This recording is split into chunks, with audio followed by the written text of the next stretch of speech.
नमस्कार दोस्तों, मैं रामू कुमार यादव एजुकेशन क्लासेस रामू में आपका स्वागत करता हूं। दोस्तों, आज है संडे और हम संडे को एक प्रैक्टिस सेट 150 प्रश्नों का आप लोगों को कराता हूं। तो आज उसी प्रैक्टिस सेट का तीसरा प्रैक्टिस सेट ये आप लोगों के लिए होगा। ये काफ़ी महत्वपूर्ण प्रैक्टिस सेट है क्योंकि ये प्रैक्टिस सेट एक कोचिंग संस्थान के द्वारा हमारे पास आया था। तो मैंने जब इस प्रश्नों का देखा तो इसका कलेक्शन बहुत अच्छा था, तो मैंने सोचा कि क्यों ना इसी प्रैक्टिस सेट को आप लोगों के लिए करा दिया जाए। इसका करंट भी काफ़ी नया है तो काफ़ी महत्वपूर्ण होगा आप लोगों के लिए। तो अगर आप प्राइमरी सुपर टेट शिक्षक भर्ती की तैयारी करते होंगे तो आप इस वीडियो को जरूर देखिएगा। वीडियो पसंद आए तो चैनल को लाइक शेयर सब्सक्राइब आप जरूर करिएगा। और इसकी पीडीएफ आपको चाहिए तो टेलीग्राम पर हमारे चल जाइएगा, लिंक इस वीडियो के डिस्क्रिप्शन में पड़ा हुआ है। इसकी पीडीएफ के साथ इसका आंसर की भी आपको उसी पर मिल जाएगा। तो चलिए दोस्त, अब चलते हैं प्रश्न नंबर सीधे अपने प्रश्नों पर, और मैं डायरेक्टली प्रश्न पढ़ूंगा और उसके बाद उत्तर बताऊंगा। क्योंकि वीडियो को छोटा बनाऊंगा, छोटा बनाने का प्रयास होगा। विकल्प आपको दिख रहा होगा तो आप जरूर अपने हिसाब से लगा लीजिएगा। काफ़ी कम समय आपको मैं दूंगा इस वीडियो में प्रश्नों के प्रति। तो चलिए दोस्त, प्रश्न नंबर पहला है कि दुख ही जीवन कथा रही, क्या कहूँ आज जो कही नहीं। इस पंक्ति में कौन सा रस सृजित है, आपको रस बताना है। तो देखिए, दुख जिससे आ जाता है करुण, और करुण रस, और ए वाला विकल्प इसका सही हो जाएगा। मैथ वाले प्रश्न में थोड़ा समय लिया जाएगा, इधर प्रश्नों को जल्दी जल्दी कर लेते हैं। जैसे प्रश्न नंबर दूसरा, अब पढ़कर क्या होगा, इस वाक्य में कौन सी क्रिया है। तो याद रखिएगा, ये कर आ गया ना, तो पढ़कर, तो ऐसी क्रियाएं पूर्वकालिक क्रिया के अंतर्गत आती है। सी वाला विकल्प हमारा सही हो जाएगा। प्रश्न नंबर तीसरे पर चलते हैं, और रुकावट किस प्रकार की संज्ञा है, आपको बताना है। तो रुकावट किस प्रकार की संज्ञा है, तो यह एक भाववाचक के अंतर्गत आ जाता है। भाववाचक संज्ञा के अंतर्गत सी वाला विकल्प इसका सही हो जाएगा। प्रश्न नंबर चौथा है कि नैसर्गिक का पर्यायवाची क्या होता है। तो नैसर्गिक का पर्यायवाची क्या होता है, तो प्राकृतिक होता है। सी वाला विकल्प इसका सही हो जाएगा। अब प्रश्न नंबर 5 पर चलते हैं, और प्रश्न नंबर 5 का थोड़ा कलेक्शन बड़ा है, जूम छोटा करना पड़ेगा। चलिए पहले प्रश्न पढ़ते हैं। निम्नलिखित प्रश्न लिंग से संबंधित हैं। निम्नलिखित कथनों का विचार कीजिए और सही उत्तर को चुनिए। चलिए, पहला कथन है कि अकारांत तथा आकारांत, अकारांत और आकारांत पुल्लिंग शब्दों को इकारांत कर देने से स्त्रीलिंग हो जाता है। सही बात है। दूसरा है कि जाति बोधक शब्दों में अंतिम स्वर को लोप कर उसमें कहीं इन या कहीं आइन प्रत्यय लगाकर स्त्रीलिंग बनाया जाता है। तो इसकी अगर हम बात करें तो ये दोनों कथन सत्य हैं, और हमारा विकल्प जो सही होगा वह सी वाला विकल्प इसका सही हो जाएगा। प्रश्न नंबर अब चलते हैं 6वां पर, और प्रश्न नंबर 6वां भी थोड़ा बड़ा है, देखते हैं फिर से। कौन सा वाक्य शुद्ध है, आपको इसमें से शुद्ध वाक्य छांटना है। तो देखिए, इसका डी वाला विकल्प पढ़िएगा, मैंने इसको पढ़ा हूं तब ये प्रैक्टिस सेट लगा रहा हूं। शरद काल के दिनों में चंद्रमा भी शोभा देने योग्य होती है। तो डी वाला विकल्प इसका सही हो जाएगा 6वां का। अब चलते हैं प्रश्न नंबर 7, और प्रश्न नंबर 7 कह रहा है कि शाक्य भाव मिश्रित अनुराग को कहते हैं, उपयुक्त शब्द का चयन करें। मतलब उपयुक्त शब्द का चयन आपको करना है कि शाक्य भाव मिश्रित अनुराग को कहते हैं। तो क्या कहते हैं, प्रणय कहा जाता है। डी वाला विकल्प इसका सही हो जाएगा। प्रश्न नंबर 8, आत्मभ स्वयं विचरती डैश डैश विकल्पों में से सही पर्यायवाची शब्द चुनिए। सही पर्यायवाची शब्द आपको इसमें से चुनना है। तो 8वां का कौन सा विकल्प सही होगा, ब्रह्मा वाला विकल्प जो है पहला विकल्प सही हो जाएगा। प्रश्न नंबर 9, हंसना कैसी क्रिया है, आपको बताना है कि हंसना कैसी क्रिया है। तो देखिए, हंसना एक अकर्मक क्रिया के अंतर्गत आती है। बी वाला विकल्प इसका सही हो जाएगा। प्रश्न नंबर 10 पर चलते हैं, और 10 कह रहा है कि निम्नलिखित में से तद्भव है। तद्भव इसमें से आपको बताना है कि कौन सा शब्द तद्भव है। तो तद्भव की बात करें तो वह गांव तद्भव हो जाएगा, बाकी सब तत्सम है। प्रश्न नंबर 11, और प्रश्न नंबर 11 कह रहा है कि ऋषि शब्द में विशेषण शब्द क्या बनेगा। ऋषि शब्द से विशेषण शब्द क्या बनेगा आपको बताना है। तो ऋषि शब्द से विशेषण की अगर हम बात करें तो वह विशेषण शब्द बनेगा, ए वाला विकल्प आर्ष हो जाएगा, आर्ष, आर्ष वाला आर्ष, ए वाला विकल्प जो है सही हो जाएगा। प्रश्न नंबर 12 और वह स्वजाति का विलोम होता है। स्वजाति का विलोम क्या होता है? तो विजाति होता है, डी वाला विकल्प जो है सही हो जाएगा। प्रश्न नंबर 13 अतिवृष्टि का विलोम शब्द चुनिए। आपको अतिवृष्टि का विलोम शब्द चुनना है और वह होगा विकल्प अनावृष्टि हो जाता है, सी वाला विकल्प इसका सही हो जाएगा। प्रश्न नंबर 14 पर चलते हैं और यह कह रहा है कि क्षमा शोभित उस भुजंग को जिसके पास गरल हो, उसको क्या? तो दंतहीन विसरहित विनीत सरल हो। फिर से पढ़ते हैं, क्षमा शोभित उस भुजंग को जिसके पास गरल हो, उसको क्या? जो दंतहीन विसरहित वनित सरल हो। पंक्ति में अलंकार आपको बताना है, तो कौन सा अलंकार होगा? तो अन्य योक्ति अलंकार, बी वाला विकल्प इसका सही हो जाएगा। प्रश्न नंबर 15 और प्रश्न नंबर 15 कह रहा है कि सूची, यहाँ पर देखिए सूची और सूची शब्द युग्म का सही अर्थ कौन सा है आपको बताना है।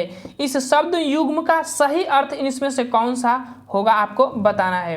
तो देखिए 15 का सूची मतलब विचरणी और सूची मतलब पवित्रता होता है, बी वाला विकल्प जो है इसका सही हो जाएगा। अब चलते हैं प्रश्न नंबर 16 पर और प्रश्न नंबर 16 कह रहा है कि कौन सा द्विज का अनेकार्थक नहीं है। द्विज का अनेकार्थक नहीं है, आपको इसमें से शब्द बताना है। तो 16 का सिंह जो है द्विज का अनेकार्थक नहीं है। द्विज को पक्षी भी कहते हैं, चंद्रमा और दांत भी कहा जाता है, ध्यान रखिएगा। प्रश्न नंबर अब आ जाते हैं 17 पर और प्रश्न नंबर 17 कह रहा है कि किस समूह में सभी सर्वनाम प्रश्नवाचक हैं। आपको बताना है कि किस समूह में सभी सर्वनाम प्रश्नवाचक है। तो 17 का बी वाला ऑप्शन देखिएगा, कौन क्या किससे, ये वाला विकल्प सही हो जाएगा। ये सभी प्रश्नवाचक कहलाते हैं। प्रश्न नंबर 18 थोड़ी ढेर के लिए दरवाजे खोल दिए जाएं। थोड़ी देर के लिए, ढेर नहीं देर होना चाहिए, देर के लिए दरवाजे खोल दिया जाए। इस वाक्य का वाच्य क्या होगा? वाच्य, ये किस वाच्य का वाक्य है ये आपको बताना है, ऐसे प्रश्न ये है। तो ये कृतवाच्य का वाक्य है, ये वाला विकल्प इसका सही हो जाएगा। अब आ जाते हैं गद्यांश से। गद्यांश को आप पढ़ लीजिएगा। देखिए गद्यांश को एकदम आराम बारीकी से दिखा रहा हूँ। गद्यांश को आराम से वीडियो रोक कर पढ़ लीजिएगा, उसके बाद प्रश्नों को आप उत्तर दीजिएगा। वीडियो को रोक कर आप पढ़िएगा।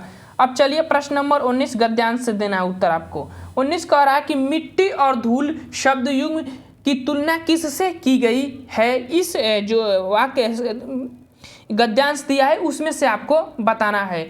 तो मिट्टी और धूल की शब्द की युग्म तुलना की बात की जाए तो वो शब्द और रस से किया गया है। आप एक बार गद्यांश को पढ़िएगा। प्रश्न नंबर 20 और वह है गद्यांश में गोधिल किसे कहा गया है। गद्यांश में गोधिल किसे कहा गया है आपको बताना है। तो 20 का जो विकल्प सही होगा वो होगा ये, गोपालों के पदों की धूली को कहा जाए। जैसे जो गोपाल होते हैं, किसान होते हैं, उसके पैरों के जो धूल होते हैं उसको कहा गया है। आप गद्यांश से एक बार ध्यान से पढ़िएगा।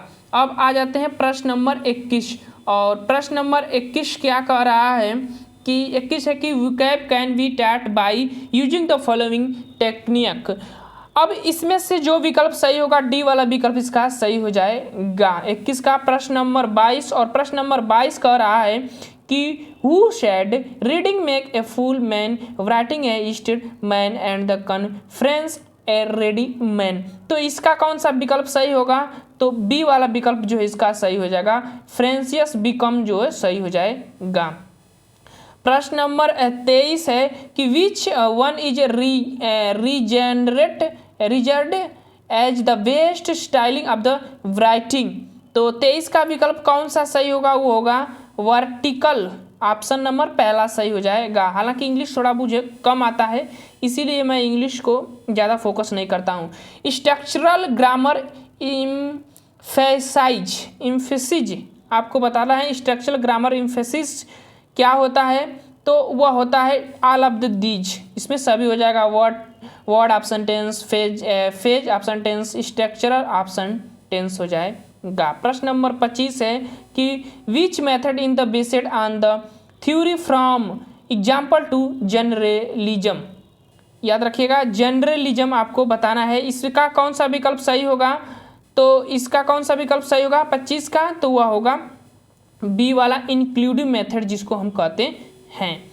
और 26 से 30 वाला प्रश्न का उत्तर इस गद्यांश को पढ़कर आपको देना है, तो ध्यान रखिएगा गद्यांश आप पढ़ लीजिएगा। अब चलते हैं यहाँ पर हम सीधे प्रश्नों पर, यहाँ से 26 से स्टार्ट करते हैं।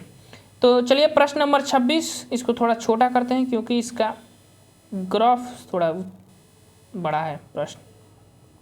प्रश्न नंबर 26 का रखी the introduction of RTE is considered to be a historical development in India because. 26 का विकल्प कौन सा सही होगा, तो वो होगा it will provide free and compulsory education to the child of 14 वर्ष तक के बच्चों को निःशुल्क की बात आरटी में की गई है। तो पहला विकल्प इसका सही हो जाएगा। और प्रश्न नंबर 27 और यह कह रहा है कि RT is now, RT is now यानी कि आरटी इज क्या है, नाउ मीन्स आरटी अब है, क्या है आरटी अब क्या है। तो देखिए आरटी क्या है, प्रश्न का अर्थ है कि आरटी अब क्या है, तो क्या है, तो one of the fundamental rights, ये है शिक्षा का अधिकार है हमारा, ए वाला विकल्प जो है सही हो जाएगा।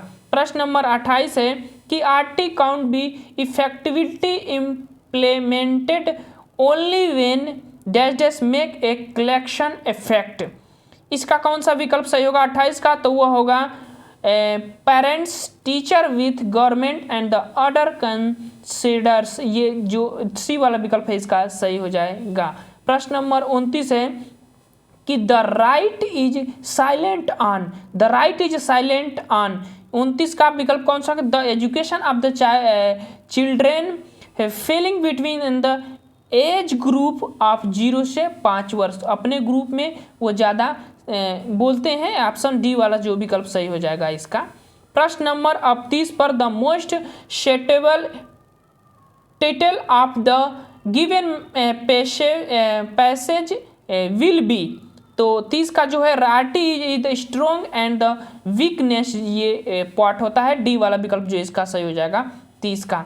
तो अब हम 30 प्रश्न तक कर चुके हैं, अब चलते हैं आगे और अब आ जाते हैं संस्कृत के प्रश्न, इंग्लिश के प्रश्न खत्म हो गए। प्रश्न नंबर 21 आलस्य ही मनुष्याणाम शरीरस्थे महारिपु नारस्त्युधम समूबंधु कृत्वा यह नाव सीदति अस्मिने श्लोके मनुष्य स्त्रीण रिपु भवति, तो अस्मिन श्लोक में मनुष्य के शरीर में क्या रिपु होता है जिसके उसके आलस्य उत्पन्न होता है, तो हमारा जो विकल्प इसका सही होगा वह होगा डी वाला विकल्प जो आलस्य, देखिए यहाँ पर दिया गया है आलस्य ही मनुष्य महारिपु, तो डी वाला विकल्प हमारा सही हो जाएगा।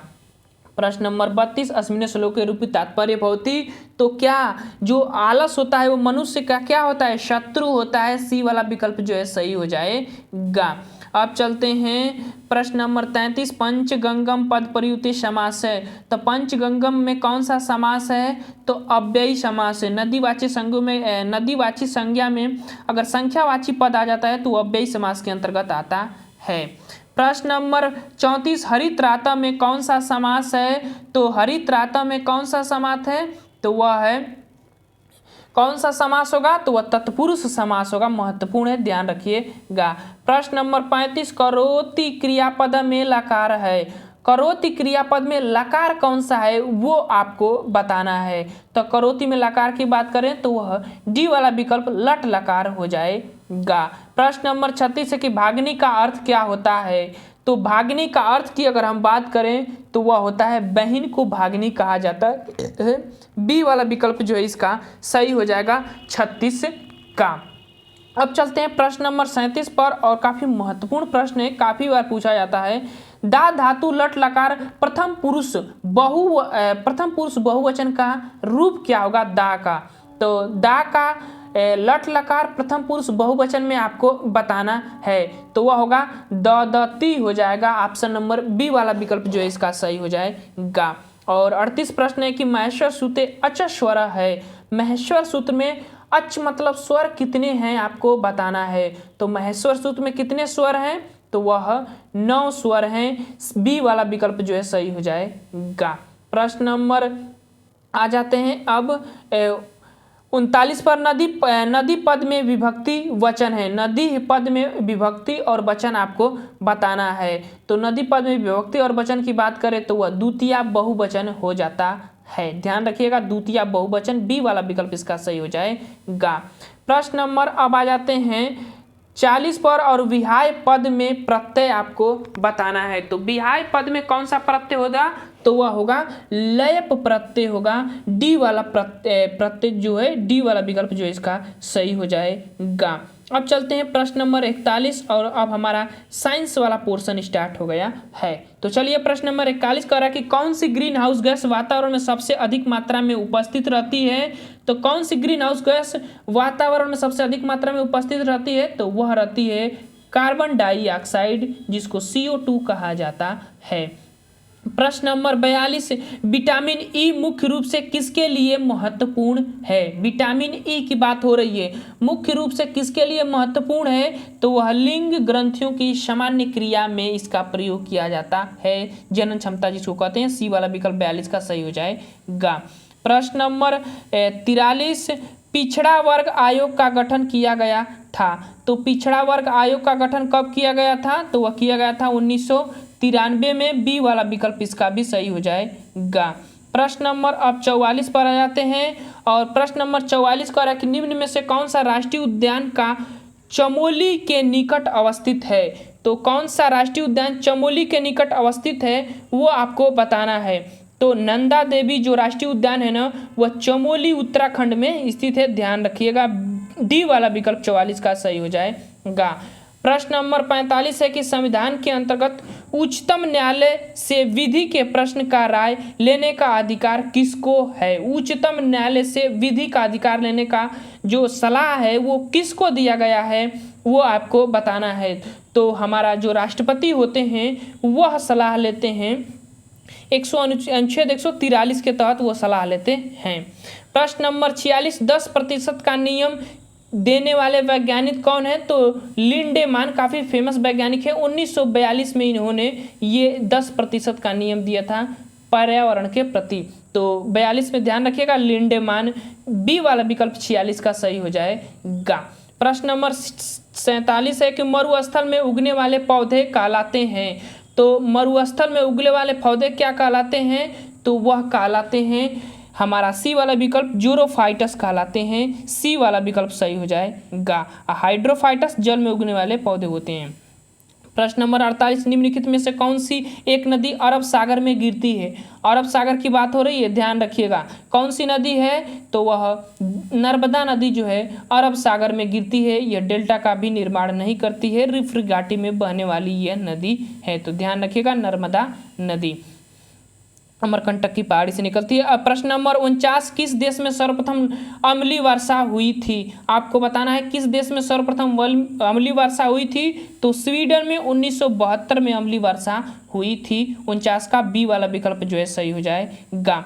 प्रश्न नंबर 50 और प्रश्न नंबर 50 कह रहा कि भारत के संविधान के अनुसार देश का प्रथम नागरिक कौन है। तो सबको पता है, राष्ट्रपति जो है भारत का प्रथम नागरिक होता है। तो 50 का ए वाला विकल्प सही हो जाएगा। प्रश्न नंबर अब चलते हैं 51 पर और इसको सूची में से मिलाना है। तो पहले पढ़ लेते हैं सूची को, सूची ए से सूची बी में मिलाना है। चलिए सूची देख लेते हैं। कह रहा है कि ब्रूरर, आशुबेल, ग्लेश और गार्डनर, इसको मिलाना है आप लोगों को। तो देखिए ब्रूनर की बात किया जाए, इसमें बुनियादी शिक्षण प्रतिमान किसने दिया था, तो वो ग्लेशर ने दिया था। तो पहले का सी से मिल जाएगा और ऐसे मिला लीजिएगा। और संप्रत्यय उपलब्धि परीक्षण किसने दिया था, तो आशुबेल ने। ऐसे मिला लीजिएगा। चलिए अब हम मिलाते हैं इसमें से। सी वाले का पहले से सही हो जाएगा। सी वाला पहला विकल्प कौन सा मिल रहा है, तो हमारा बी वाला विकल्प जो है 51 का बी वाला विकल्प, देखिए एकदम पहले एक ही से मिल गया, तो हमारा बी वाला विकल्प सही हो जाएगा। अब चलते हैं प्रश्न नंबर 52 पर और प्रश्न नंबर 52 कह रहा है कि प्राथमिक विद्यालयों में मिड डे मील कार्यक्रम प्रारंभ हुआ था? कब प्रारंभ किया गया था? काफी महत्वपूर्ण प्रश्न है। 52 का विकल्प सही होगा। 15 अगस्त 1995 में शुरुआत किया गया था मिड डे मील की शुरुआत। तो 15 अगस्त 1995 में, ध्यान रखिएगा, डेट काफी महत्वपूर्ण है। प्रश्न नंबर 53 है कि ऑपरेशन ब्लैक बोर्ड कब क्रियान्वयन किया गया था? तो यह 1987-88 के समय में क्रियान्वयन किया गया था। राष्ट्रीय शिक्षा नीति 1986 के तहत इसको लाया गया था। तो ए वाला विकल्प इसका सही हो जाएगा। और प्रश्न नंबर 54 है कि परम शून्य स्थित होता है तो किसमें? तो वह अनुपातिक स्केल में स्थित होता है। काफी बार सीटेट और यूपी टेट में तो ये पूछा गया प्रश्न, ध्यान रखिएगा। प्रश्न नंबर 54 हो गया। अब प्रश्न नंबर 55 पर आ जाते हैं। प्रश्न नंबर 55 कह रहा है कि प्रस्तावना कौशल थांडाई के किस नियम का अनुसरण करता है? थांडाई के किस नियम का अनुसरण करता है आपको बताना है। प्रस्तावना कौशल तो किसकी अनुसरण करता है? तो तैयारी का नियम जो होता है उसका अनुसरण करता है। तो सी वाला विकल्प इसका सही हो जाएगा। प्रश्न नंबर 56 ब्रेन स्टोर्मिंग विधि संबंधित है। ब्रेन स्टोर्मिंग विधि किससे संबंधित है आपको बताना है। तो 56 का जो विकल्प हमारा सही होगा वो होगा एलेक्स फैक्नी आसबर्न से संबंधित है। तो बी वाला विकल्प इसका सही हो जाएगा। प्रश्न नंबर 57 और प्रश्न नंबर 57 कह रहा है कि साम्यसी शिक्षा मानती है कि हमें डैश डैश को डैश डैश के अनुरूप बदलता है। तो क्या भरा जाएगा इसमें आपको बताना है। तो देखिए ये सीटेट में पूछा गया प्रश्न, मैं खुद इस प्रश्न को किया था सीटेट में, याद आ रहा है।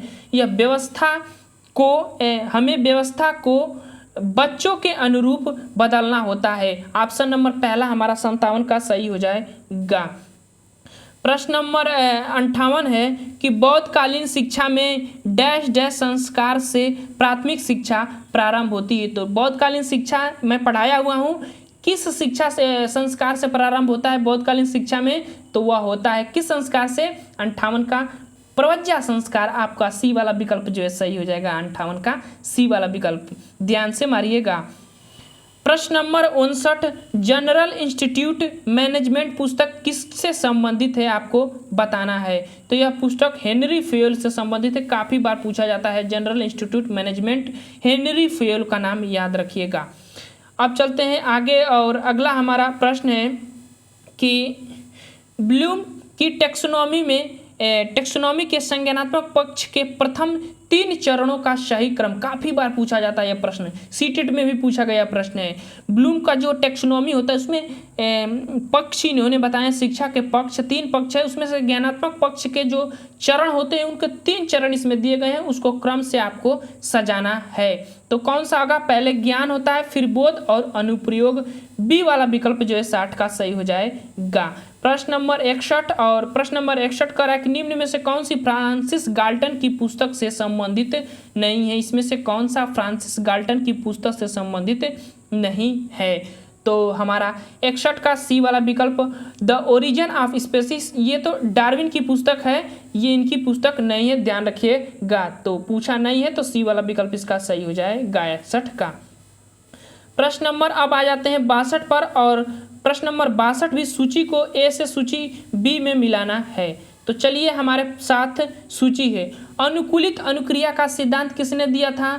तो इयोनपिट पावलाव ने दिया था, एकदम जैसे ही मिल जाएगा। सूची अंतर्दृष्टि का सिद्धांत कॉलर से मिला दीजिएगा और इसका तो ऐसे सीधे कर दीजिएगा कि जीवन क्षेत्र का सिद्धांत जो है कॉटलेविंग और एकल प्रयास का सिद्धांत एडविन गुथरी। तो अब चलते हैं सीधे हम विकल्प पर और हमारा प्रश्न का 62 प्रश्न का विकल्प कौन सा सही होगा। तो 62 प्रश्न का हमारा विकल्प जो है डी वाले पर देखिए हमारा विकल्प मिल रहा है, सही हो जाएगा। तो डी वाला विकल्प हमारा सही हो जाएगा। प्रश्न नंबर 63 निम्न में से कौन पठन वैकल्य से संबंधित है आपको बताना है। पठन वैकल्य से कौन सा इसमें से क्षमता जो है संबंधित है। तो कौन सा है? वह डिसलेक्सिया सही हो जाएगा, ये वाला विकल्प। ये अधिगम क्षमता होती है, अधिगम विकार होता है, ये चीज को कहते हैं, तो ध्यान रखिएगा। अरे यार कहाँ चला गया, यहाँ था। अधिगम ये विकार होता है, ध्यान रखिएगा। अब चलते हैं प्रश्न नंबर 64 पर। और प्रश्न नंबर 64 कह रहा है कि विकास का एक पक्ष प्रभावित होता है तो अन्य सभी पक्ष को भी प्रभावित कर देता है। निम्न में से यह डैश डैश के सिद्धांत को दर्शाता है। किस सिद्धांत को यह दर्शाता है आपको बताना है। तो 64 का विकल्प जो है अंतर संबंध का सिद्धांत इसी थ्योरी से संबंधित है, ध्यान रखिएगा। सी वाला विकल्प इसका सही हो जाएगा। प्रश्न नंबर 65, मौजूदा योजना में नई सूचनाओं को शामिल करते हुए परिवर्तन करना की प्रक्रिया को कहते हैं। ये जीन पियाजे से संबंधित है। उसको क्या कहते हैं जब आप अपनी पुरानी प्रक्रिया में परिवर्तित करते हैं नए ज्ञान को अर्जित करते समय, तो उसको हम कहते हैं सामंजस्य कहा जाता है। इकोमोडेशन भी कह सकते हैं आप। सी वाला विकल्प जो है इसका सही हो जाएगा। प्रश्न नंबर 66 है कि सामाजिक निमित्तवाद सिद्धांत के संबंधित कौन है। तो सबसे मोस्ट इंपोर्टेंट प्रश्न है, ले वाइगोस्की का नाम आता है। सी वाला विकल्प जो है 66 का सही हो जाएगा। अब चलते हैं प्रश्न नंबर 67 पर। प्रश्न नंबर 67 क्या कह रहा है।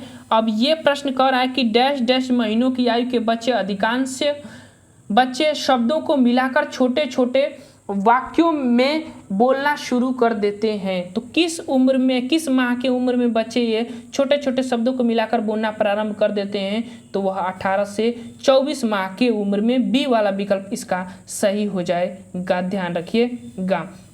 प्रश्न नंबर 68 और ये कह रहा है प्रश्न की भावना के जेम्स लैगिक सिद्धांत की प्रक्रिया है। भावना के जेम्स लैगिक सिद्धांत की प्रक्रिया क्या है वो आपको इसमें बताना है। तो 68 का हमारा सी वाला विकल्प, पहले शारीरिक प्रक्रिया होती है, फिर भावना और फिर इसको घटना कहते हैं। तो हमारा सी वाला विकल्प इसका सही हो जाएगा, 68 का सी वाला विकल्प। अब चलते हैं प्रश्न नंबर 69 और किसने बहुबुद्धि सिद्धांत प्रतिपादित किया था वो आपको बताना है। बहुबुद्धि सिद्धांत तो किसने प्रतिपादित किया था। तो वह हार्वर्ड गार्डनर का नाम आता है। बी वाला विकल्प जो है इनका सही हो जाएगा इस प्रश्न का। प्रश्न नंबर 70, दिव्यांग अधिकार अधिनियम 2016 को संशोधित स्वरूप में अधिगम नियोग्यता कितनी हो गई थी। मतलब 2016 में जब संशोधित किया गया था तो अधिगम नियोग्यता कितनी हो गई थी। तो 21 हो गई थी। पहले 7 थी अधिगम नियोग्यता, पहले 7 थी, लेकिन जब संशोधन हुआ 2016 में तो 21 हो गया था अधिगम नियोग्यता, जिसको विकार आप कह सकते हैं। प्रश्न नंबर 71, बांझपन रोग विटामिन की कमी से होता है। किस विटामिन की कमी से बांझपन रोग होता है।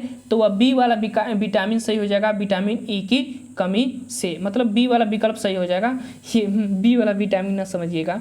प्रश्न नंबर 72, जली तथा कीटबच्ची पौधे कौन है। तो वह यूटिक्युलेरिया है।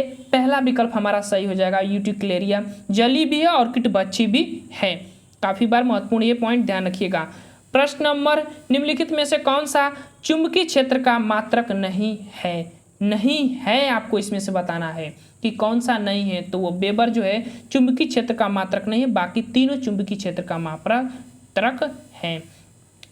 प्रश्न नंबर आ जाइए 74, समान ताप पर ध्वनि की चाल है अधिकतम होगी। समान ताप पर ध्वनि की चाल अधिकतम होगी, कब होगी आपको बताना है इस विकल्प के आधार पर।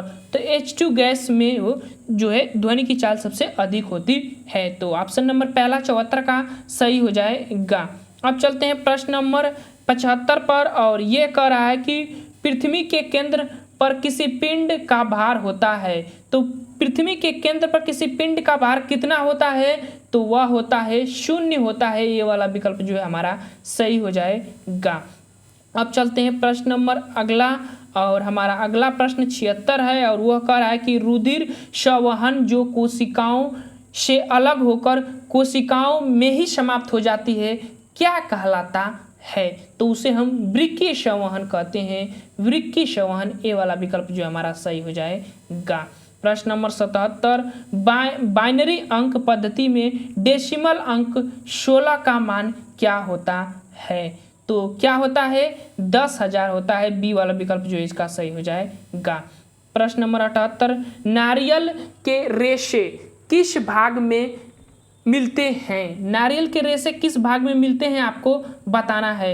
तो देखिए नारियल के रेशे जो मध्य भाग होता है ना उसी में मिलते हैं, मध्य फल भित्ति में। सी वाला विकल्प इसका सही हो जाएगा। प्रश्न नंबर 78 का। प्रश्न नंबर 79, इसमें से कौन सी वास्तव में मछली है? वास्तव में इसमें से कौन सी मछली है आपको बताना है। तो कई बार ये कुत्ता मछली जो है ना, ये वास्तव में मछली है एक, बाकी और सब मछली नहीं है, लेकिन ये कुत्ता मछली मछली याद रखिएगा, समुद्र में पाया जाता है। अब चलते हैं प्रश्न नंबर 80, और प्रश्न नंबर 80 कह रहा है कि कैलेमाइन किस धातु का अयस्क है? कैलेमाइन किस धातु का अयस्क है? तो ये जिंक का अयस्क है कैलेमाइन। तो 80 का सी वाला विकल्प जो है सही हो जाएगा। अब हमारा मैथ का प्रश्न स्टार्ट हो गए हैं, तो ध्यान से चलिए मैथ का प्रश्न हल करते हैं। मैथ में थोड़ा समय देंगे। चलिए प्रश्न नंबर 81 की 2 अंकों की संख्या के अंकों को परस्पर बदलने से हमें एक संख्या प्राप्त होती है जो मूल संख्या की चौगुनी से 24 अधिक है। यदि मूल संख्या का इकाई उसके दशांश अंकित से 7 अधिक हो तो वह मूल संख्या क्या होगी। स्पेशली ये थोड़ा क्वेश्चन थोड़ा लंबा हल करने पर हो जाएगा, इसीलिए इसका उत्तर ही बता देते हैं और इसका विकल्प जो है 29 सही हो जाएगा। ध्यान रखिएगा। प्रश्न नंबर 82, 2 संख्याओं का लघुत्तम समापवर्तक और महत्तम समापवर्तक दिया गया है और एक संख्या दी गई है, तो दूसरी संख्या क्या होगी। तो याद रखिएगा 520 गुणे 12/52, और इससे कटाएंगे तो 10 बार में कट जाएगा, 120 आपका आंसर आ जाएगा। ये होता है हमारा पहला विकल्प जो है सही हो जाएगा। इसका सूत्र होता है लसा गुणे मसा बटा लसा गुणे मसा बराबर पहली संख्या गुणे दूसरी संख्या, इसका सूत्र होता है जब आप मसा पढ़ेंगे तो उसमें। उसी तरह ये है 2/3, 4/5 तथा 6/7 का महत्तम समापवर्तक। तो जब महत्तम समापवर्तक पूछे मसा तो अंश का मसल निकालते हैं और हर का लसा निकालते हैं। तो मसा इसका 2 होगा और लसा 105 होगा। हमारा बी वाला विकल्प इसका सही हो जाएगा। अब चलते हैं प्रश्न नंबर 84 पर। काफी महत्वपूर्ण प्रश्न है ये भी। प्रश्न नंबर 84 है कि 2.697 माइनस 0.498 पर स्क्वायर है प्लस 2 कोष्टक में 2.697 प्लस 0.498 पर स्क्वायर 2 है। ठीक, उसके बाद देखिए ये चीज यहाँ भी स्क्वायर होगा और यहाँ भी स्क्वायर होगा, तो ये हमारा एक सूत्र बनता है। आपको मैं बता देता हूँ ये सूत्र इसको डायरेक्टली हम बना देता हूँ a माइनस बी पर स्क्वायर, फिर उसके बाद प्लस कोष्ट में a प्लस बी पर स्क्वायर हो जाएगा। अब यहाँ से हमारा a पर स्क्वायर माइनस प्लस है ना b पर स्क्वायर, ये हमारा 2 मान हो जाएंगे। अब जब इसको आप आगे हल करेंगे, जब इस स्थिति को आगे हल करेंगे तो आपका क्या मान प्राप्त होगा। अब यहाँ से पकड़ने वाली चीज जानते हैं क्या, ये प्लस वाला चिन्ह जो है यही मेन चीज है आपको पकड़ने वाला चीज। तो अब चलिए हम आगे इसको हटा कर बताते हैं। देखिए जब इसको आगे हल करेंगे तो आपका प्राप्त होगा 2 कोष्ट में a पर स्क्वायर प्लस b पर स्क्वायर कोष्ट बंद बाटा a पर स्क्वायर प्लस b पर स्क्वायर, और इससे ये कट जाएगा, हमारा 2 आंसर बचेगा। तो इस तरह हमारा बी वाला विकल्प इसका सही हो जाएगा। ये सूत्र होता है बीजगणित का, अगर बीजगणित आप पढ़े होंगे तो जानते होंगे। प्रश्न नंबर 85। अब देखिए इसको हल करने के बाद जानते हैं क्या आएगा, 7/5 प्लस 8/6 आ जाएगा, ऐसे आ जाएगा। अब इसका लसा लेकर और जब इसको आप हल करेंगे तो हमारा जो विकल्प सही होगा वह होगा बी वाला विकल्प 85 का सही हो जाएगा। तो ध्यान रखिएगा। अब चलते हैं प्रश्न नंबर 86। अब देखिए यहाँ पर 86 वाले प्रश्न को थोड़ा समझिएगा। 86 वाला प्रश्न कह रहा है कि ए बी सी की औसत इतना है 45 है, उसके बाद ए और बी का औसत इतना है और बी और सी का औसत 43 है। तो बी का वजन आपको बताना है। आप एक काम करिए, ये 3 संख्या है ना, 3 का गुणा इसमें करिए, यानी कि 3 गुणे 45 करिए। जब 3 गुणे 45 करेंगे तो जो मान आपका आएगा माइनस, अब इसका ए और बी है तो 2 गुणे 40, उसके बाद फिर प्लस इसके साथ प्लस करना है, प्लस फिर 2 गुणे 43, और इसको जोड़कर और इसमें से जब आप घटाएंगे तो आपका जो आंसर आएगा वह आएगा कौन सा आंसर, तो 31 वाला आपका आंसर आ जाएगा। हल करिएगा, एकदम आसान तरीके से आ जाएगा। प्रश्न नंबर 87। 3 संख्याएं 1/2 अनुपाते 2/3 अनुपाते 3/4 के अनुपात में है। सबसे बड़ी और सबसे छोटी संख्या में अंतर 36 है, तो वे संख्याएं आपको बतानी है, तीनों संख्याएं कौन सी होगी। तो स्पेशली ऐसे प्रश्नों को हल करते समय इसका लसा ले लीजिए, इसका लसा लेंगे तो आपका लसा आएगा 12, और जब 12 आएगा तो इसका जब अनुपात आप करेंगे तो 2 छक 12 यानी 6 अनुपाते, देखिए लसा हमारा 12 आ गया, जब 12 आ गया तो 6 अनुपाते, 3 से भाग देंगे 4 बार तो 4 दूना के 8 अनुपाते, फिर उसके बाद हमारा आ जाएगा 4 3 तो तितली के 9 अनुपात, ये हमारा अनुपात हो जाता है। ठीक, ये हमारा अनुपात है। और इसका अंतर आपको 36 दिया गया है, देखिए यहाँ पर 36 दिया गया है। तो स्पेशली जब इसको घटाएंगे तो 3, और 3 से जब इससे कटाएंगे तो आपको 12 प्राप्त हो जाएगा। 12 का 24 12 3 36, तो 1 बराबर यानी कि 1 बराबर हमारा 12 के बराबर है। और जब इस 12 का गुणा हम 6 8 और कितना था 9 में 6 8 9 में गुणा करेंगे तो आपका ये मान प्राप्त हो जाएगा। डी वाला विकल्प इसका सही हो जाएगा। समय मिल रहा है तो लेकिन प्रश्नों को अच्छे से हल करते हुए चलेंगे। अब देखिए ये ABC को 555 की धनराशि इतने अनुपात में बांटी जाती है, परंतु गलती से उसने इतने अनुपात में बांट दिया। ये थोड़ा प्रश्न लंबा है तो इस प्रश्न का आंसर ही बता देते हैं, ए वाला विकल्प इसका सही हो जाएगा। प्रश्न नंबर अब अगला आ जाता है और यह प्रश्न कह रहा है कि एक संख्या में पहले 20% की वृद्धि फिर 20% की वृद्धि। तो ऐसे प्रश्नों को यम प्लस यम गुणे यन बाटा 100 पर जब आप हल करेंगे तो आपका आंसर आ जाएगा ये वाला डी वाला 44% वाला विकल्प हमारा सही हो जाएगा। प्रश्न नंबर 90, एक टीम में 40 खेल खेले और एक टीम ने 40 खेल खेले और उसमें से 24 को जीत गया, तदनुसार उस टीम द्वारा जीते गए खेलों का प्रतिशत क्या होगा, आपको बताना इसका प्रतिशत क्या होगा। तो देखिए 40 में से वो 24 गेम जीत गया है और उसका प्रतिशत पूछ रहा है, तो आप इसको ऐसे लगिए कि 40 का कितना प्रतिशत 24 है। अब इतना ये हमारा एक वो क्या कहते हैं समीकरण बन गया। जब समीकरण बन गया तो आप देखिए इसको 24 गुणे 100 बटा आप 40 रख दीजिएगा। अब हल करिएगा ऐसे 6 चौको 24 यानी कि 60% हमारा वाला विकल्प जो है ये वाला विकल्प जो है 60% वाला विकल्प सही हो जाएगा। तो 90 प्रश्न तक हो गए। अब चलते हैं आगे और अगला प्रश्न है हमारा कि दो संख्याएं किसी तीसरी संख्या से क्रमशः 35% और 50% अधिक है, तो पहली संख्या दूसरी संख्या से कितने प्रतिशत के बराबर है। ऐसे प्रश्न जब भी आपको प्रतिशतता में मिले तो आप डायरेक्टली A, B और C ग्रुप बना लीजिएगा। C को 100 मान लीजिएगा। अब A में 35% की वृद्धि हो रही थी 135 और B में 50% यानी 150%। अब पूछा है कि पहली संख्या ये वाला पहली संख्या दूसरी संख्या के कितने प्रतिशत के बराबर है। तो अब इसको समीकरण बनाएंगे तो दूसरी संख्या हमारा 150 था, तो 150 का 100 बराबर 135 ये बनेगा। अब इसको ऐसे भी लिख सकते हैं 135 गुणे 100 बटा 150 और 50 तिया 150 और 50 दूना के 100। 3 से इसको कटाएंगे तो 3 चौक 12 और 1 बचे 3 बचे 15 45 दूना के 90 हमारा ये वाला विकल्प इसका सही हो जाएगा। इस तरह से इसको लगाइएगा। अगला प्रश्न, दो विद्यार्थियों की परीक्षा में बैठे, इनमें से एक ने दूसरे से 9 अंक अधिक प्राप्त कर लिए तथा एक विद्यार्थी का प्राप्तांक दोनों के अंकों के योग से 56% के बराबर है, तो उनके द्वारा प्राप्त किए गए अंक क्या। स्पेशली ये थोड़ा विकल्प लंबा है, प्रश्न लंबा है, तो इसका हम उत्तर ही बता देते हैं। ए वाला विकल्प इसका सही हो जाएगा। प्रश्न नंबर आगे चलते हैं और 93 प्रश्न, किसी विद्यालय में छात्रों और छात्राओं की संख्याओं का योग 150 है। यदि छात्रों की संख्या 1 और छात्राओं की संख्या के विद्यार्थी में कुल संख्या का 100% हो जाए तो छात्रों की संख्या आपको बताना है। तो ये भी विकल्प थोड़ा लंबा है, इसीलिए इसका भी आंसर डी वाला विकल्प जो है सही हो जाएगा, बता दे रहे हैं।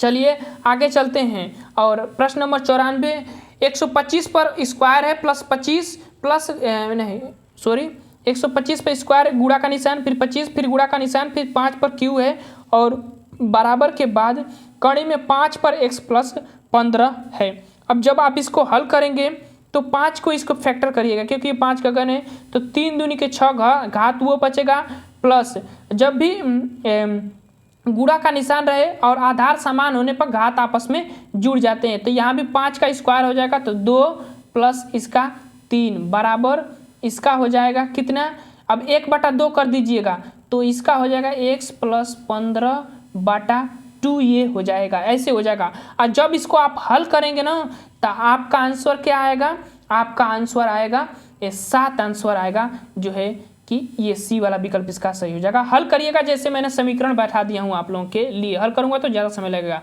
प्रश्न नंबर 95, x प्लस 1/x बराबर -2 हो तो x पर 5 माइनस 1/x पर 5 का मान आपको ज्ञात करना है। ऐसे प्रश्नों को डायरेक्टली इधर से इधर गुणा करिए, इधर से इधर गुणा करिए। अब ऐसे गुणा करें तो x स्क्वायर प्लस 1 बराबर -2x हो जाएगा। अब इसको समीकरण में ऐसे ले आ दीजिएगा, x स्क्वायर प्लस 1 और माइनस है तो इधर आएगा तो सॉरी ये प्लस हो जाएगा और यहाँ पर 2x हो जाएगा और प्लस 1 हो जाएगा, ये हमारा समीकरण बन जाएगा। अब इसको हल करेंगे तो आपको 2 मान आएगा, एक मान आएगा x माइनस 1 वाला और एक मान आएगा x प्लस 1 वाला। तो x के बराबर ये माइनस हो जाएगा तो इसको काट देंगे, इस मान को रखेंगे, x बराबर 1 आएगा और x का मान 1 प्राप्त हो गया। तो आप इसमें रखिएगा, आपका आंसर डी वाला विकल्प जो है आ जाएगा। तो 95 का डी वाला विकल्प हमारा सही हो जाएगा। प्रश्न नंबर 96, राम और लक्ष्मण की आयु का अनुपात 5:3 है, इनकी आयु का योग इतना दिया है तो 5 3 8 8 कर दीजिए, 8 बराबर 32 और 1 बराबर 4। अब इसमें गुणा कर दीजिए, 5 चौक 20 हो जाएगा और 4 तिहाई 12। अब इसका अंतर पूछा है आपको तो कितने का अंतर है, 8 का अंतर है, तो हमारा ए वाला विकल्प जो है 96 का सही हो जाएगा। अब देखिए ये प्रश्न काफ़ी लेंथी है लेकिन प्रश्न बड़ा अच्छा है। देखिए एक वर्ग के अंतःवृत्त और परिवृत्त के क्षेत्रफलों का अनुपात आपको बताना है। तो ध्यान रखिएगा, एक वर्ग के, ये हमारा वर्ग ऐसे होता है, आपको सबको पता होगा कि ये वर्ग है हमारा। अब वर्ग के अंतःवृत्त और ये एक वर्ग है और इसके परिवृत्त, ये परिवृत्त हो गया, तो इसका बीच वाला जो रेखा होगा वो इस भुजा के बराबर होगा और इसका जो बीच वाला रेखा होगा इस विकर्ण के बराबर होगा, वर्ण के विकर्ण के। तो आप एक में भुजा का मान विकर्ण रखिएगा, यानी कि जो त्रिज्या का मान है वो विकर्ण रखिएगा और इसमें ये व्यास का मान हो, मतलब ये एक मान रखिएगा, x मान इसका मान, और x/2 त्रिज्या बराबर होता है, मतलब व्यास का आधा त्रिज्या होता है और इसका मान हल करते हैं। देखिए व्यास का मान है, व्यास का आधा त्रिज्या होता है, सबको पता है, तो एक का मान x होगा, x/2 उसका आधा, और एक का मान वर्ग का विकर्ण बराबर होता है कणी में 2 गुणे भुजा, तो हमने भुजा को x माना है, बाटा 2 रख देंगे। इसको अब त्रिज्या का मान ये हमारा दोनों हो गया। अब दोनों का बाटा में रखकर हल करेंगे तो आपका अनुपात जो आएगा वो ए वाला विकल्प इसका सही हो जाएगा, ए वाला 97 का विकल्प सही हो जाएगा।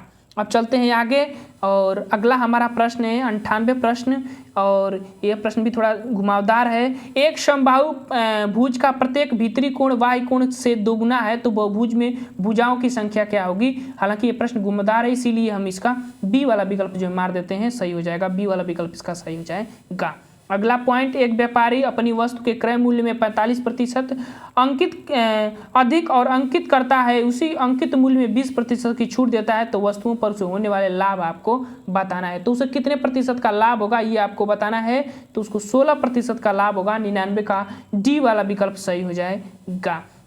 अब चलते हैं प्रश्न 100 पर, और प्रश्न नंबर 100 है कि ABC एक त्रिभुज है जिसकी भुजा BC के समांतर एक सरल रेखा AB तथा AC के क्रम से P से Q पर बिंदु है प्रतिच्छेदी करती है। तो PAP बराबर QC और PB बराबर 4 ये यूनिट औसत है और AQ बराबर 9 यूनिट है, तो AP की लंबाई आपको बतानी है। तो इसका विकल्प जो सही होगा वो होगा 6 यूनिट के बराबर हो जाएगा, ध्यान रखिएगा। अब हमारा ख़त्म हो गया मैथ वाला पोर्शन। अब चलते हैं थोड़ा वीडियो देखते हैं, कितने मिनट की वीडियो हो गई है, 44 मिनट पर। अब जल्दी खत्म हो जाएगा, अब जल्दी समय नहीं लगेगा। तो चलिए प्रश्न नंबर 101, अंतर्राष्ट्रीय सार्वभौमिक स्वास्थ्य कवरेज दिवस कब मनाया गया है। करंट का विषय प्रश्न आ गया है अब, तो कब मनाया जाता है आपको बताना है। तो कब मनाया जाता है, तो वह 12 दिसंबर को मनाया जाता है, डी वाला विकल्प इसका सही हो जाएगा। और ये भी करंट का है, अभी हाल ही में मिला है। मिस यूनिवर्स 2021 की विजेता कौन है, तो सबको पता है कौन है, हरनाज संधू, बी वाला विकल्प 102 का सही हो जाएगा। हरनाज संधू 102 का बी वाला विकल्प जो है इसका सही। आइरिस तीमेरे मिस यूनिवर्स, सॉरी ये डी वाला विकल्प सही होगा। ये मिस यूनिवर्स 2021 की बात कर रहा है तो डी वाला विकल्प पर आप चले जाइएगा। अब चलते हैं प्रश्न नंबर 103। भारत के पहले राष्ट्रीय समुद्री सुरक्षा समन्वयक कौन बने हैं? पहले समुद्री सुरक्षा समन्वयक कौन बने हैं? पहले बने हैं तो काफी महत्वपूर्ण है। 103 का कौन सा विकल्प सही होगा? वो जी अशोक कुमार जी बने हैं। तो 103 का हमारा कौन सा विकल्प सही हो जाएगा? सी वाला विकल्प जो है 103 का सही हो जाएगा, ध्यान रखिएगा। प्रश्न नंबर अब चलते हैं 104 पर। और एनसीईआरटी के वर्तमान अध्यक्ष कौन है? तो एनसीईआरटी के वर्तमान अध्यक्ष कौन है? तबादला उनका हुआ है और कौन है वह? तो दिनेश प्रसाद सकलानी है, सकलानी, याद रखिएगा, दिनेश प्रसाद सकलानी सी वाला विकल्प जो है अध्यक्ष हैं, सी वाला विकल्प इसका सही हो जाएगा। प्रश्न नंबर 105। 24वां देवी शंकर अवस्थी सम्मान 2021 किसे दिया गया है? तो वह दिया गया है अच्युतानंद मिश्र को दिया गया है, बी वाला विकल्प जो 105 का सही हो जाएगा। अब चलते हैं प्रश्न नंबर 6 पर। 106 पर अफगानिस्तान की नई सरकार को सबसे पहले किस देश ने मान्यता दी थी? आपको बताना है, काफी करंट का विषय था ये, उस समय बना हुआ था। तो किसने दिया था सबसे पहले मान्यता? तो वो रूस ने दिया था, सी वाला विकल्प जो है सही हो जाएगा। प्रश्न नंबर 107। विश्व प्रसन्नता सूचकांक कौन जारी करता है? विश्व प्रसन्नता सूचकांक कौन जारी करता है? तो वह संयुक्त राष्ट्र संघ जारी करता है, संयुक्त राष्ट्र जारी करता है, ध्यान रखिएगा। प्रश्न नंबर 108। वर्ल्ड हैप्पीनेस रिपोर्ट 2022 में भारत का कौन सी रैंक मिला है? वर्ल्ड हैप्पीनेस रिपोर्ट 2022 में तो वह 136वां स्थान भारत को दिया गया है, काफी नीचे है। प्रश्न नंबर 109। ई रूपी वाउचर की सीमा 10,000 से बढ़ाकर कितनी कर दी गई है? ई रूपी वाउचर की सीमा 10,000 से बढ़ाकर कितना कर दिया गया है आपको बताना है। तो वह 1 लाख तक अब कर दिया गया है, डी वाला, डिजिटल इंडिया के माध्यम से किया गया है, डी वाला विकल्प जो है सही हो जाएगा। प्रश्न नंबर 110। राष्ट्रीय एकल विंडो प्रणाली के साथ एकीकृत होने वाला पहला केंद्र शासित प्रदेश कौन बना है? राष्ट्रीय एकल विंडो प्रणाली के साथ एकीकृत होने वाला पहला केंद्र शासित प्रदेश कौन बना है आपको बताना है। तो वह बना है जम्मू कश्मीर, सी वाला विकल्प जो है सही हो जाएगा। प्रश्न नंबर 111। भारत का पहला नवाग्राफी नवाचार केंद्र कहाँ स्थापित होगा? पहला नवाग्राफी नवाचार केंद्र कहाँ स्थापित होगा? मोस्ट इंपोर्टेंट है, बताना है आपको, तो वह केरल में स्थापित होगा। प्रश्न नंबर 112। दुनिया की पहली हाइड्रोजन से चलने वाली फ्लाइंग बोट किस देश ने बनाई है? फ्लाइंग बोट जो नदी में चलती है, समुद्र में चलती है या नदी में चलती है, उसको किसने बनाया है आपको बताना है। तो वह बनाया है दुबई वाले ने बनाए हैं, सी वाला विकल्प जो है सही हो जाएगा। प्रश्न नंबर 113। डेटा गोपनीयता दिवस कब मनाया जाता है? डेटा गोपनीयता दिवस कब मनाया जाता है? तो 28 जनवरी को मनाया जाता है, सी वाला विकल्प जो है सही हो जाएगा 113 का। प्रश्न नंबर 114 और वह है फेयरलेस गवर्नेंस पुस्तक के लेखक कौन है? फेयरलेस गवर्नेंस पुस्तक के लेखक कौन है? तो वह है डॉक्टर किरण बेदी, जो IPS हैं वो है। प्रश्न नंबर अब आ जाते हैं 115। भारत का पहला भूवैज्ञानिक उद्यान की स्थापना कहाँ की जाएगी? पहला भू उद्यान की स्थापना कहाँ की जाएगी? इंपोर्टेंट है, ध्यान रखिएगा। तो वह मध्य प्रदेश में, काफी मोस्ट इंपोर्टेंट करंट अफेयर हैं इसके, ध्यान रखिएगा। प्रश्न नंबर 116। भ्रष्टाचार सूचकांक 2021 में भारत का स्थान कौन सा है? तो 85वां स्थान है भ्रष्टाचार में, सी वाला विकल्प जो है सही हो जाएगा। प्रश्न नंबर 117। 57वां ज्ञानपीठ पुरस्कार 2022 किसे मिला है? तो आपको बताना है किसे मिला है, दामोदर माउजो को मिला है, ध्यान रखिएगा। प्रश्न नंबर आ जाते हैं 118 पर, और आरबीआई का एफआई इंडेक्स किससे संबंधित है? काफी इंपोर्टेंट प्रश्न है। आरबीआई का एफआई इंडेक्स किससे संबंधित है आपको बताना है, तो फाइनेंशियल इंक्लूजन से संबंधित है, बी वाला विकल्प जो है इसका सही हो जाएगा। प्रश्न नंबर 19, और प्रश्न नंबर 19 कह रहा है कि हरा भरा ड्रोन आधारित वनारोपण परियोजना किस राज्य ने शुरू किया है? हरा भरा ड्रोन आधारित वनरोपण परियोजना किस राज्य ने शुरू किया है? तो वह तेलंगाना राज्य ने। इंपॉर्टेंट है, ध्यान रखिएगा, मोस्ट इंपॉर्टेंट करंट अफेयर है इसका, इसीलिए मैं इस प्रैक्टिस सेट को आप लोगों के लिए करा रहा हूँ। गोल्डन पीकॉक पुरस्कार 2021 किस फिल्म को दिया गया है? आपको बताना है। तो किस फिल्म को दिया गया है? तो रिंग वाइड रिंग को दिया गया है। बी वाला विकल्प जो है इसको 120 का सही हो जाएगा। अब चलते हैं प्रश्न नंबर 121, और प्रश्न नंबर 121 करा के त्रिपक्षीय तटरक्षक अभ्यास दोस्ती का आयोजन कहाँ किया गया है? दोस्ती जो त्रिपक्षीय तटरक्षक अभ्यास है कहाँ किया गया है? तो मालदीव पर किया गया है। सी वाला विकल्प जो है इसका सही हो जाएगा। प्रश्न नंबर 122 प्रत्यायन योजना का ई पोर्टल कब लॉन्च किया गया? प्रत्यायन योजना का ई पोर्टल कब लॉन्च किया गया था? तो वह 23 नवंबर 2021 को लॉन्च किया गया था। प्रश्न नंबर 123 पोचमपल्ली किस राज्य का भाग है? पोचमपल्ली किस राज्य का भाग है? आपको बताना है, विवादों में रहता है। पोचमपल्ली किस राज्य का भाग है? तो यह है तेलंगाना राज्य का भाग है। सी वाला विकल्प जो है 123 का सही हो जाएगा। अब चलते हैं आगे, और अगला प्रश्न है 124 किस जयंती अब जनजाति गौरैया दिवस के रूप में मनाई जाती है? किसकी जयंती अब जनजाति गौरैया दिवस के रूप में मनाई जाती है? तो किसकी जयंती को? तो बिरसा मुंडा की जयंती पर जनजाति गौरैया दिवस मनाया जाता है। काफ़ी महत्वपूर्ण व्यक्ति हैं बिरसा मुंडा। ये नक्सल काफ़ी चर्चा में रहते हैं, ये छत्तीसगढ़ झारखंड के हैं। प्रश्न नंबर 125 ये है। प्रश्न नंबर 125 अंग्रेजी में the frontier Gandhi my life and struggle पुस्तक के लेखक कौन है? तो इम्तियाज अहमद शहबाज ज्यादा जी हैं। ये ए वाला विकल्प जो 125 का सही हो जाएगा। प्रश्न नंबर है कि जन औषधि दिवस 2021 का विषय क्या है? तो जन औषधि 2021 का विषय क्या है? कि जन औषधि का साथ। डी वाला विकल्प जो है इसका सही हो जाएगा। प्रश्न नंबर 127 है कि जलवायु परिवर्तन की पहली मरीज किस देश है? कौन सा देश है? जलवायु परिवर्तन की पहली मरीज किस देश में है? तो किस देश है? तो वो देश का नाम आपको बताना है, वह है कनाडा। सी वाला विकल्प जो है सही हो जाएगा।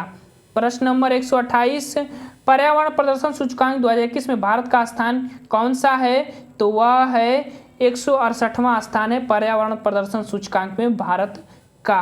प्रश्न नंबर 129 है कि अयोध्या में दीपोत्सव 2021 के दौरान कितने दीप जलाकर गिनीज वर्ल्ड रिकॉर्ड बनाया गया था? इस बार योगी सरकार में रिकॉर्ड बनाया गया था अयोध्या में दीपक जलाकर। काफ़ी न्यूज में वो चर्चा में रहा उस समय। तो कितने? तो 12 लाख दिए जलाई गई थी। डी वाला विकल्प इसका सही हो जाएगा। प्रश्न नंबर 130 अग्नि 5 मिसाइल की रेंज कितनी है? अग्नि 5 मिसाइल एक क्रूज मिसाइल है और इसकी रेंज कितनी है आपको बताना है। तो इसकी रेंज जो है 8000 किमी तक दूर तक इसकी रेंज है। अब आ जाते हैं जीवन कौशल। प्रश्न नंबर 131 जीवन कौशल जीवन जीने की एक कला है जिसमें एक व्यक्ति चुनौतियों परिस्थितियों के साथ समायोजन करता है। ये परिभाषा संबंधित है किससे? काफी महत्वपूर्ण परिभाषा है ये, और ये किससे संबंधित है? तो विश्व स्वास्थ्य संगठन से संबंधित है। तो काफी महत्वपूर्ण हो जाता है। बी वाला विकल्प इसका सही हो जाएगा। अब चलते हैं प्रश्न नंबर यहाँ पर आ जाते हैं 132 और 132 प्रश्न करत कि किसी कार्य को प्रारंभ करना, जारी रखना, नियमित बना देना अभिप्रेरणा है। ये परिभाषा किसका है? तो ये परिभाषा जो है किसका है? ये गुड महोदय का है। 132 का सी वाला विकल्प जो है सही हो जाएगा। ये सभी परिभाषाएं काफी महत्वपूर्ण है, ध्यान रखिएगा। 133 प्रश्न अब्राहम मैस्लो के आवश्यकता पदानुक्रम सिद्धांत का सही क्रम है। सही क्रम आपको बताना है, और ये रहा आपका विकल्प। तो पहले हमें जैविक आवश्यकता की जरूरत पड़ती है जिसको हम शारीरिक आवश्यकता कहते हैं। तो पहले तो ये हो जाएगा, उसके बाद उस शरीर को बचाना है, उसके बाद प्रेम और लगाव रखना है, फिर सम्मान और आत्म सिद्धि। तो हमारा पहला कौन सा होगा? तो पहले 1 वाला, फिर 4 वाला। तो डी वाला विकल्प जो हमारा मिल गया 133 का डी वाला विकल्प सही हो जाएगा। प्रश्न नंबर 134, निम्न से कौन सा मानवीय मूल्य है? मानवीय मूल्य इसमें से कौन सा है आपको बताना है। तो इसमें सभी मानवीय मूल्य के अंतर्गत आ जाएंगे। 34 का डी वाला विकल्प जो है सही हो जाएगा। अब चलते हैं प्रश्न नंबर 135 और वह है कि निःशुल्क अनिवार्य शिक्षा का अधिकार अधिनियम 2009 लागू हुआ। कब लागू हुआ? तो यह लागू 1 अप्रैल 2010 को। काफ़ी बार ये डेट पूछता है, काफ़ी बार, तो ध्यान रखिएगा इस डेट को। 1 अप्रैल 2010 को लागू हुआ था। प्रश्न नंबर 136 है कि एसएमसी में कुल महिला शिक्षकों की संख्या होती है।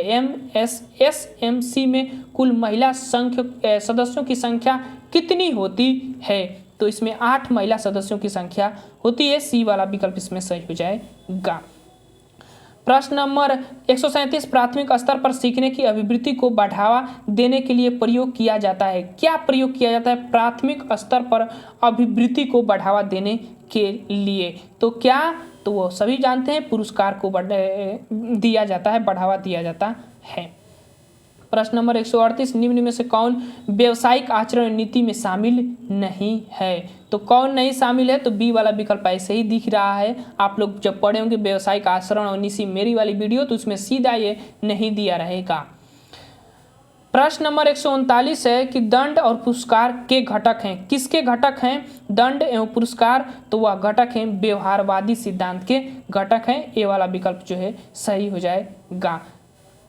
थर्नडाइक का सिद्धांत पढ़े होंगे ना आप लोग, उसी में ये चीजें हैं। प्रश्न नंबर 140 और 140 का है कि निम्न में से कौन विश्व स्वास्थ्य संगठन के लिए संगठन के दिए गए जीवन कौशल में शामिल नहीं है? तो कौन शामिल नहीं है? तो अप्रभावी संप्रेषण जो इसमें शामिल नहीं है। बाकी तीनों शामिल है जो हमारा विश्व स्वास्थ्य संगठन दिया है। अब हमारा रीजनिंग का पोर्शन स्टार्ट हो गया।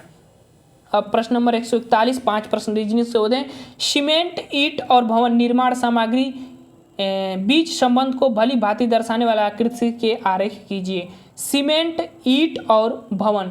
तो देखिए, सीमेंट और ईंट से जोड़कर एक भवन का निर्माण किया जाता है। तो कौन सा विकल्प हमारा सही होगा? बी वाला विकल्प जो है, ये सीमेंट है, बीच वाला विकल्प सीमेंट और ईंट, ये पूरा दीवार है। बी वाला विकल्प हमारा सही हो जाएगा। प्रश्न नंबर आ जाते हैं 142। प्रश्न नंबर 142 करा कि यदि इतने को कूट भाषा में इतना लिख रहे हैं तो इसको क्या लिखे जाएंगे? तो देखिए, इसको आपको हल करना है। इसी में से स्पेलिंग खोजना है। जैसे कि ये स्पेलिंग है, तो आर का अंक क्या है? तो आर का इसमें देखिए, आर का अंक 8 है, तो 8 इसमें से कौन सा होगा? उसी आधार पर खोजकर आपको विकल्प चुनना है इसमें से। तो हमारा विकल्प जो है पहला ही वाला सही हो जाता है इसमें। 42 का इसमें पहला सही हो जाएगा। प्रश्न नंबर 143, एक 6 सेमी भुजा वाले घन को 1 सेमी भुजा वाले कितने घनों में विभाजित किया जा सकता है? तो 6 का सिर्फ क्यू कर दीजिएगा, आपको सही हो जाएगा। ए वाला विकल्प जो है हमारा सही हो जाएगा 143 का। प्रश्न नंबर अब 144 सरल प्रश्न है और ये नीचे दी संख्याओं को लूप संख्या ज्ञात करिए। यहाँ पर कौन सी संख्या होगी आपको बताना है। तो देखिए, 5 का 25 ये घन है, तो 6 का घन 216 होता है। ए वाला विकल्प जो है 144 का हमारा सही हो जाएगा। अब प्रश्न नंबर 145, यदि कूट भाषा में दिशा को ये कहा जाता है तो इची को ये कहा जाता है, तो इसको क्या कहा जाएगा? कुछ नहीं करना है इसमें जो वर्ड है इसमें से छांटना है और जो मिलेगा वही आपका सही हो जाएगा। ए वाला विकल्प हमारा इसका सही हो जाएगा। जैसे अगर हम बात करें तो देखिए, इसमें से यच है, तो यच इसमें से 5 है, 5 और 5 हमारा पहले पर आ गया ना, तो इसी तरह आपको छांटना है, आपका विकल्प ये सही हो जाएगा। तो ये हमारा 145 प्रश्न है। अब हम आ जाते हैं 146 प्रश्न पर। अब कंप्यूटर के प्रश्न है। कंप्यूटर के माध्यम से समझा जाने वाला सूचनाओं का प्रकार क्या कहलाता है? क्या कहलाता है? कंप्यूटर के माध्यम से समझा जाने वाला सूचनाओं का प्रकार क्या कहलाता है? तो वह डाटा उसको कहते हैं। बी वाला विकल्प हमारा सही हो जाएगा। प्रश्न नंबर 147, हाइपर टेक्स्ट की उन्नत तकनीक क्या कहलाती है? हाइपर टेक्स्ट की उन्नत तकनीक क्या कहलाती है? तो वह हाइपर मीडिया कहलाता है। ए वाला विकल्प इसका सही हो जाएगा। प्रश्न नंबर 148, टेलीकॉन्फ्रेंसिंग के लिए उपयोग में आने वाले 2 उपकरण बताइए। टेलीकॉन्फ्रेंसिंग में आने वाले 2 उपकरण आपको बताना है, तो वह एक टेलीफोन हो जाएगा, एक इंटरनेट हो जाएगा। तो हमारा सी वाला विकल्प जो है इसका सही हो जाएगा 148 का। अब 2 प्रश्न बचे हैं, यहाँ पर देख लीजिए। अब ये प्रश्न कह रहा है कि OHP का विस्तृत रूप क्या होगा, तो आवर हैंड प्रोजेक्टर इसका विस्तृत रूप होता है, ध्यान रखिएगा।